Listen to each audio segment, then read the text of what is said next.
Hello and welcome to the episode of the Kushmerek Connection. This is the September 2022 episode. We are filming this today at the FATV studios in the Workers Credit Union studio. Thank you so much for joining and tuning in today. And joining us first is my colleague in the House of Representatives, Representative Meg Kilcoyne of Clinton.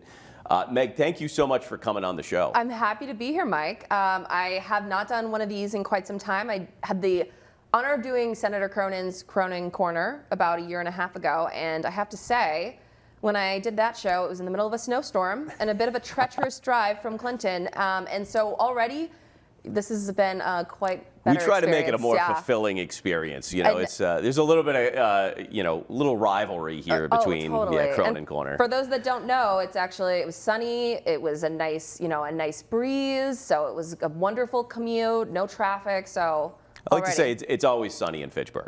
Yeah, and, there you go. Senator Cronin and I, we kind of, we have a friendly rivalry here.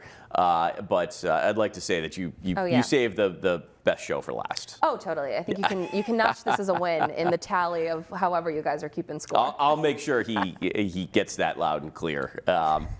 But thank you so much for coming on the show, really. And we were both sworn in together on the same date, and both coming to the close of our first term. But I'd love for you to tell folks a little bit about who you are and what got you involved in state politics to begin with. Yeah, no, totally. So I love talking about this kind of thing because so many of us come from such different backgrounds to land where we are today. And so for me, I came to this a bit differently than you did. I had never run for office before I ran for state rep, but I had worked in state government for almost a decade.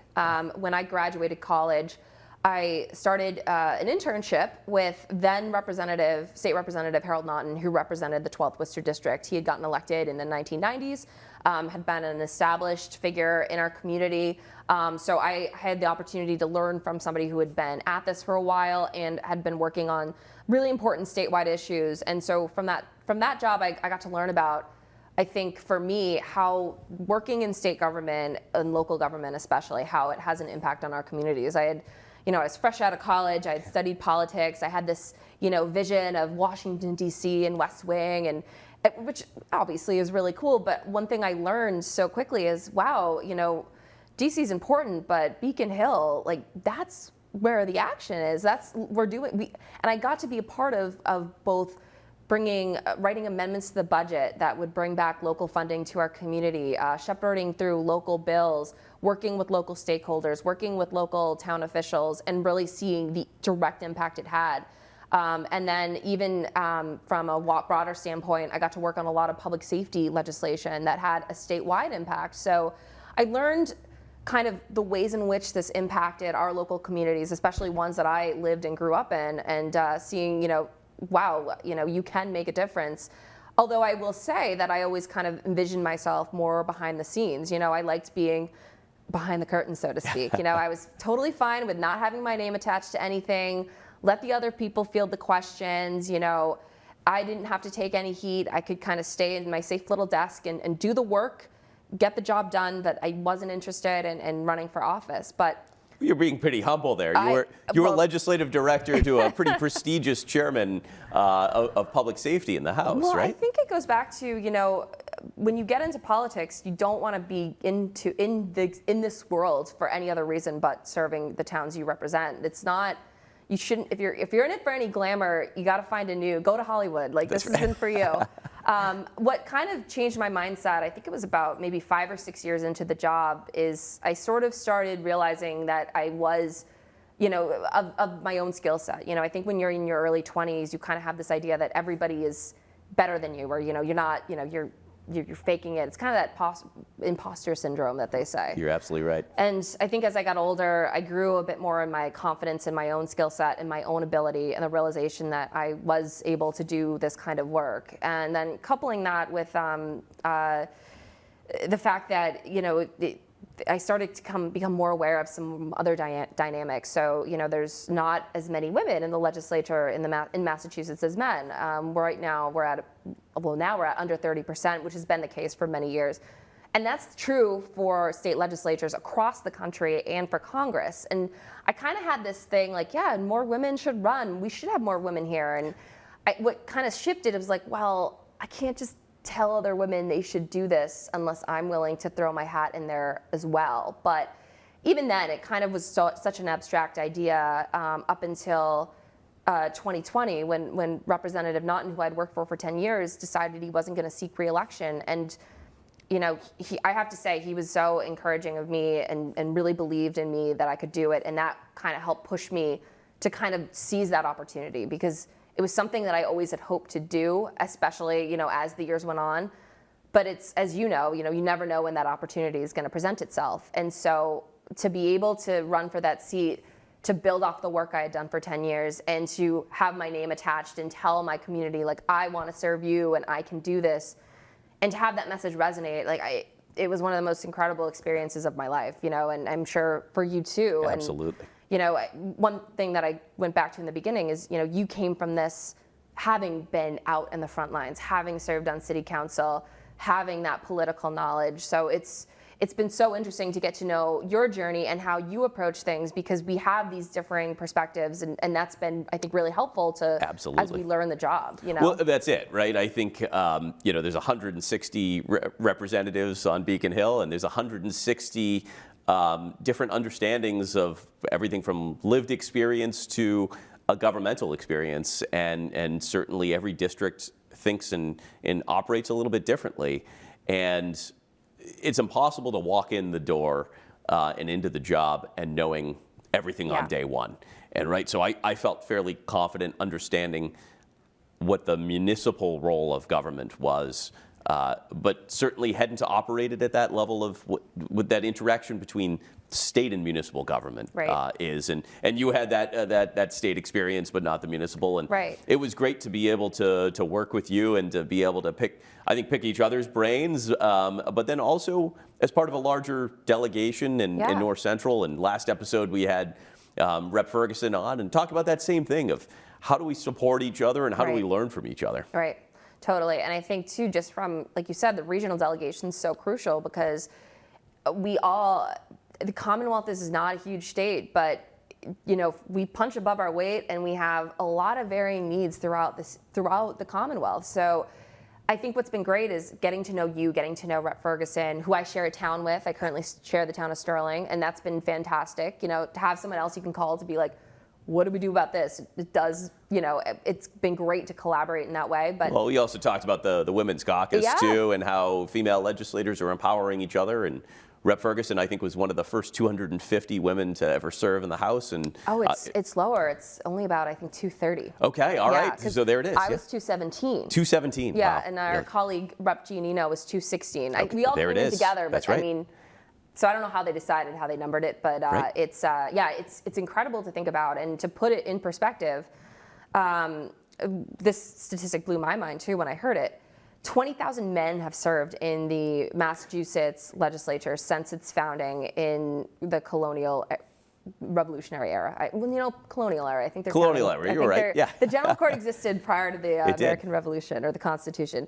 So 20,000 men have served, and only 230-ish have served that were women. Yeah. And the first woman wasn't even elected until 1923. So it's pretty crazy to think about, you know, that history in that short time frame that women actually have been participating. And it wasn't something I consciously really thought about. Like, I was so focused on, like, you know, this is my experience, this is what I've done. I wasn't really thinking in those gender terms until I won the primary, and I got a call from a reporter, which was also something I wasn't used to, that you probably had some more experience than I did. And they were like, so, you know, if you win, you'll be the first woman ever to serve the 12th Worcester District. That's right. And I was like, oh, wow, I didn't know that.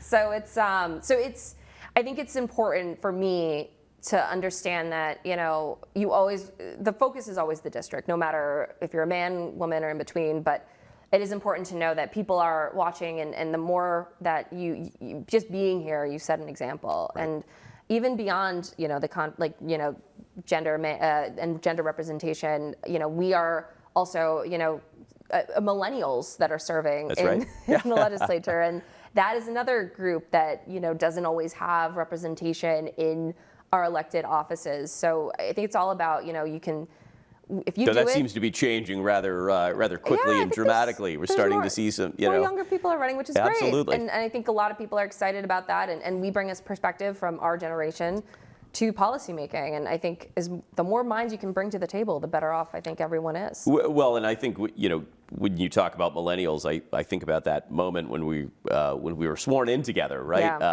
On January 6, 2021, it was myself, you, and Senator Cronin of this region having 3 new legislators joining the delegation and doing so on the same day. And it was a really neat moment for us to share together of being sworn in. Senator Cronin, was sworn in with his chamber, I believe on the steps outside the State House because of COVID protocols. And we were in the chamber. It was a mostly empty chamber with Governor Baker swearing us in.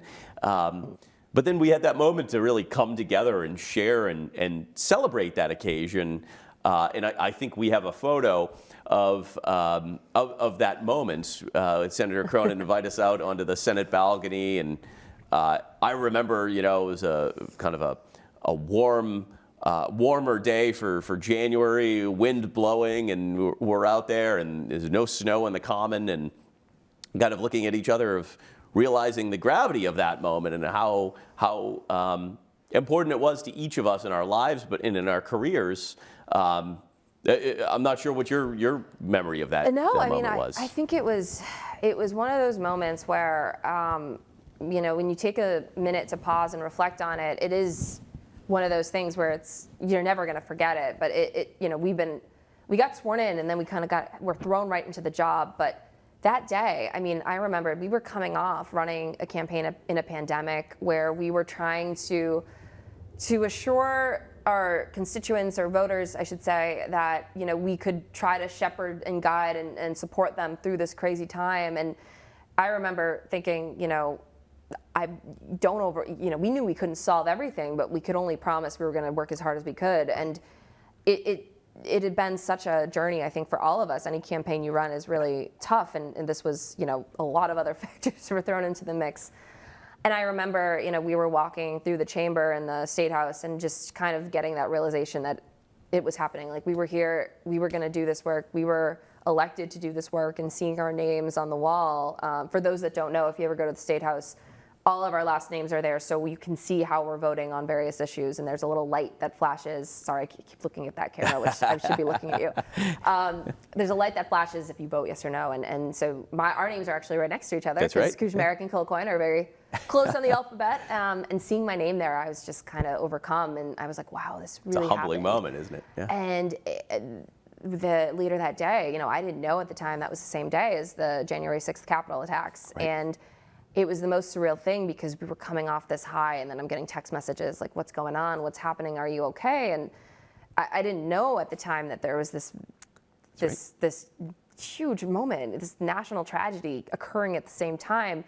Which because for while us, while we were being sworn in, our phones were away. We were kind of sequestered from the rest of the world. We were in a chamber, locked in there with the governor and a few other members swearing us in. I think what's so indicative about that day, looking back on it, almost a year and a half later, actually, it's so indicative of like what we have to do as public servants, because we were coming from a moment where we were full of hope and we did it, and accomplishment and pride. And we stepped out of that chamber to the reality that we are serving government at a time when it is really difficult to do so, when people are really angry, and our jobs are to make sure that we are there for our constituents. And I remember just going back after the chamber thinking about like, okay, I can't talk about being sworn in without talking about what's going on. And that's so true of, I think, what we've had to carry with us. And there are so many moments in our jobs where we are able to do good, we're able to help people, and then there's other times where we have to navigate a really tough situation or a really tough policy. And I think that was a very poignant lesson that I think we all learned that day. You're absolutely right. I think tension nationwide and in politics had never been higher. Uncertainty, I think for everybody, elected officials included, had never been greater. And But I think that moment underscores it all. Of we took an opportunity to come together and talk about how do we represent our districts? How do we come together? And I think the momentous occasion that was, or the underscoring the importance of, we need to continue to come together. Yeah. We're going to need to continue to work together to find solutions, to represent our districts, and to reassure people that this chamber, this government, and this Commonwealth will continue to work for you, regardless of what your politics are, what your party is, or what district you come from. We all need to find a way to come together and get work done. Absolutely. Well, Rep. Kilcoyne, thank you so much for coming on the show. Time flies. I think we're going to have to do this again. Oh yeah, anytime. We'll beat Cronin's Corner to the I know, your second appearance on the show. Oh yeah, That's I'd love it. Yeah, add another notch to that tally and That's the right. rivalry. Rep. Kilcoyne, thank you so much. Thank you, Rep. Kushmerek, and thank you to all who are watching today. And stay tuned, folks. We'll have Jim Latanzi of Hollis Hill Farm coming on next.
And we're back. Thanks for tuning in again. And joining us now, we have Jim Latanzi, the owner of Hollis Hill Farm.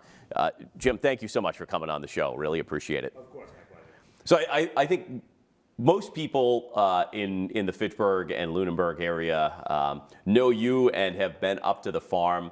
But, you know, I think most people are generally curious. How does one come to own a farm, and how do you get to that point? And obviously, you've gone through this massive transformation there, and I'm going to want you to get into that in a little bit. But talk a little bit about your background, how you became a farmer, and how you came to acquire Hollis Hills. So I guess I've always had an interest in agriculture. My wife and I are both first-generation farmers. We didn't grow up on farm. We didn't have tons of experience. We didn't have family members that pushed us into this career. It was something that was kind of found. I did have chickens when I was 10 years old. That was my first business. I sold eggs on my bicycle and delivered them. Well, I delivered them via my bicycle in Lunenburg. And so kind of always having an interest in agriculture was certainly the beginning of it. And Lunenburg itself is one of the largest agricultural communities in Worcester County. Yeah. A lot of farmland, a lot of active agriculture still. And so I kind of grew up around it, always with an interest, but never, real in. But it's been kind of a lifelong passion. I've had lots of different jobs. I've done lots of different things. I graduated in 2002 from Lunenburg High. I went to Assumption in Worcester. I have a degree in education. I never quite made it to be a teacher. That's right. But I've always enjoyed self-employment. I've enjoyed the hustle of running a business. And so I had a catering business out of college, and that was, I enjoyed the heck out of it. But really, my interest was in farming. Sure. And so just keep pushing. That's it. Where we've been at. That's it. And so when did you acquire Hollis Hill Farm? So we started farming in Lunenburg in 2009, officially on Hollis Road at the top of the hill. Kind of had our own thing going. We were doing farmers markets. We bought out the old Ewan's Sugar House in Lunenburg and bought all their equipment, operated there for a few seasons. We were raising livestock, going to farmers markets, selling eggs and meat and whatnot. We had a brief period where we worked, I'll circle back to it, with the Pierce family in Lunenburg. We worked to try to buy their Christmas tree farm. Sure. Didn't quite pan out. And in March of 2014, we were able to close the deal, and we purchased the former Marshall farm here in Fitchburg. So it's been quite a road to get to where we were. And of course, once we got to the farm, We said, what do we do now? Right. I don't know anything about growing apples or, and that's really what that farm. And you didn't just buy the farm; you also moved into the farm too. Oh yeah, I mean, my poor wife. I mean, we bought a 225-year-old house. We had our first born and bought a farm and flew like $1 million, all in like 6 months. So and you went all in too, Oh, yeah, right? no, there were no dollars left on the table after. we spent that. everything we had. And then of course you turn the thing on and you have expectations. You go, oh, we're gonna make money doing this, and then you find out, no, we aren't. Right. So it's been a great experience. We've certainly faced a lot of challenges, but it's all been worth it. And you have to transform, and we're always thinking about what's next. What are we changing? We have to analyze, production. We have to look at the profitability of things, and we've it's funny. So we started here in Fitchburg with raising cows and pigs and chickens, and we were still selling meat like we had been doing, going to farmers market. Well, I hate to say it, but even at selling hamburg for $6 or $7 a pound, we weren't making a profit. Right. I was like, this kind of stinks.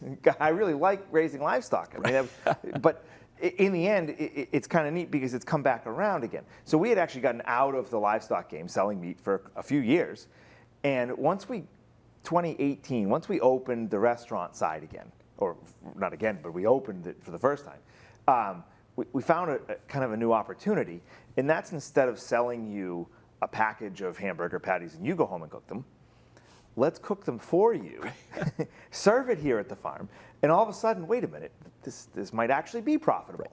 So it was really the reinventing of ourselves. Which is so funny, right? People think about innovation and entrepreneurship. They think Silicon Valley. They're not. Right. They're not thinking agriculture. Yeah. And I think most people's idea is agriculture is stale. Furthest thing from the truth. It's in order to survive, you're constantly innovating and you're constantly trying new things. Being willing to fail and then try again and again and again until you find the right formula. And it seems like Hollis Hills has continued to do that. Folks that maybe left Fitchburg a decade ago and have now come back, they're like, oh, is the apple farm still there? Is Marshall Farm still there? Pick apples. And I'm like, it's a little bit more than that now. Like, you need to head on up there and you're going to be surprised by what you see, because it's an all-purpose venue. There's something for you in every season. And I was amazed, when you mentioned to me that it's one of the largest farms in terms of land mass in Worcester County, but it's one of the largest. You're one of the largest maple producers in the Commonwealth. So we've got a lot of different things happening. We're very fortunate. We've had lots of opportunities, and we've got a great team to really carry out all the work that we do. We are one of the largest maple producers in Mass. East of the Connecticut River, I believe we're the largest. I don't know of anybody else that's producing like we are. And we've got great markets. I mean, we're taking a product that we're making right here, and we're shipping it off and delivering into the restaurant market in particular outside of the city. But kind of all over. It's really a neat thing. I mean, everyone loves maple syrup. It belongs on everything from pancakes to ice cream to well, if you're a fan of the movie Elf, even on your pasta, yeah. Right, exactly. So maple's been a great product for us. It's helped us develop relationships, and we've got this one little. It's like one part of our business that it's kind of quiet. It's nice. It's easy. And it's really been a backbone for us from the beginning. And by easy, I've been there for part of his maple harvest, and I did like 6 hours of work, and I realized I'm not cut out to be a farmer.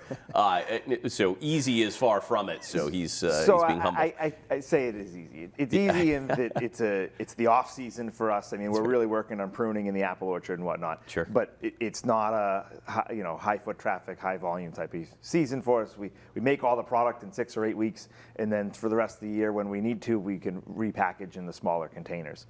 So it's easy in that it's simple.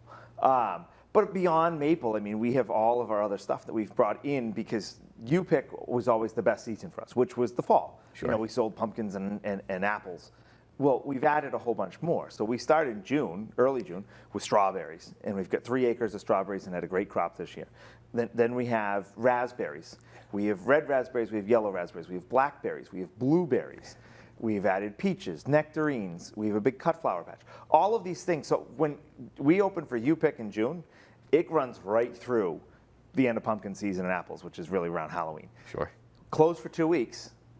Add in our next venture, reopen right around Thanksgiving because we purchased the Christmas tree farm in Lunenburg. Absolutely, And that's so exciting. It's a beautiful piece of property. It's only 1.5 miles from us at home. It's easy for us to really take our wonderful team and incorporate that. So this whole year, line. people will be able to come to you and to Yes. be able to pick out their own Christmas tree. Yes, we're very fortunate. We still have quite an inventory that Mr. Pierce had planted. And of course, we are now planting at full speed. We put in 6,000 new trees this year. 6,000, it's Yeah. amazing. So we're in production. We're somewhere ballpark of maybe 21 or 22,000 on the farm. My goal is to get up in that 60,000 range and really turn up the U-Cut tree business. So this will be airing in early to mid-September, and so it's kind of the heart of your season too. So people can look forward to the holiday season and going to get their tree from you. But what excitement is going on in September and October that people need to know about? It's prime apple season. I mean, it's really apples. Pumpkins come in later in September. There's everything You going might on have the cider weekends. donuts down there, right? Watch out, they I know. I buy them by the bagful. Yeah, Yeah, But no, so it's apple season. We've got live music on the weekends. There's all of the farm to table food that we're offering. It's kind of prime harvest season, and it's really awesome because actually this year we added in our own farm garden that is feeding into the kitchen. That's So amazing. not only do we serve our burgers, the pulled pork comes from our pigs. Now we're bringing in squash and tomatoes and all sorts of stuff out of the garden that ends up into the menu. We clearly can't produce everything that we serve, but it's certainly the core of what we're trying to do. So it's really an awesome opportunity. One of the other big things that we've become is a venue for live music. It really works out very well because we're able to feature everything at the farm. We have the restaurant. We serve craft beers and And if people haven't been down there for a weekend or for a Friday night or a Saturday, anytime during the day or even Sunday, you need to get down there. And there's something for everybody there. Whether it's you want to have a drink and enjoy the company of friends, you want to bring your family down, little kids have some space to run around and listen to live music. You go into the fields, you pick something. It's just fun to see. Every element of our entire city, there's something for everybody there in a way that just so few other places can do and do well. And so when folks asked me, describe your districts, I think you epitomize that. I describe Hollis Hills Farm and oh, by the way, you can also look down on, the rest of the city. You can look at Fitchburg State, and you can look at, the urban center of the city from the comfort of a farm and live music with an apple orchard behind you. So you do it all, and I think you represent the best of the 3rd Worcester District. And so, Jim, I want to thank you for coming on the show. Thank you for all you do, and hoping folks will join me in spending at least a few weekends down there. And please don't judge me if you see me eating out of the bag for the cider donuts, because that's a certainty. To our audience, thank you so much for tuning in to FATV's Worker Credit Union Studio. To thank you to the whole FATV team, and we'll see you next month.